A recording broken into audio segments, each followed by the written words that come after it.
আমার ভাইদেরকে নির্বিচারে গুলি করে হত্যা করা হয়েছে। খুনিদের বিচার না নিয়ে ঘরে ফিরবো না। চট্টগ্রামে পুলিশের বাধা উপেক্ষা করে আদালত চত্বরে হাজারো শিক্ষার্থী মার্চ ফর জাস্টিস কর্মসূচি পালন করেছেন। তাদের সঙ্গে যোগ দেন বিএনপিপন্থী আইনজীবীরাও। 31 জুলাই পূর্ব নির্ধারিত ঘোষণা অনুযায়ী সকাল 11টায় আদালত ভবনের জহুর হকার্স মার্কেট সংলগ্ন ফটকের সামনে শিক্ষার্থীরা জড়ো হতে থাকেন।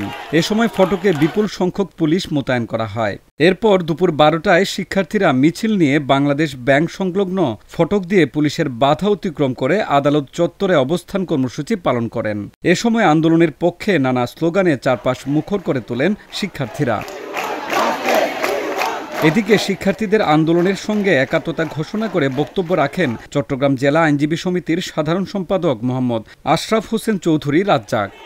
এই গণহত্যার জন্য সরকারকে আমরা দায়ী করছি। আমাদের প্রতিবাদের ভাষা হবে মুখে, হাতে কোনো প্রতিবাদের ভাষা হবে না। আমি পুলিশ প্রশাসনকে বলেছি এখানে কোনো ধরনের নৈরাজ্যের সৃষ্টি করা হবে না। আমাদের আন্দোলন হবে শান্তিপূর্ণ আন্দোলন। চট্টগ্রামের আদালত প্রাঙ্গণে 4 ঘণ্টারও বেশি সময় অবস্থান করে 9 দফা দাবিতে বিক্ষোভ কর্মসূচি শেষ করেছেন বৈষম্য বিরোধী ছাত্র আন্দোলনের শিক্ষার্থীরা। বেলা 3:30টার দিকে আদালত প্রাঙ্গণ থেকে মিছিল নিয়ে নিউ মার্কেট মোড়ে এসে কর্মসূচির সমাপ্তি ঘোষণা করেন শিক্ষার্থীরা। বিচার না নিয়ে ঘরে ফিরবো না। আমার ভাইদের জেল থেকে বের না করে আজকে এখান থেকে উঠবো না। হয় আমার ভাইকে ছাড়তে হবে, নয়তো কারাগারের আয়তন বড় করতে হবে। যাবেন তো কারাগারে?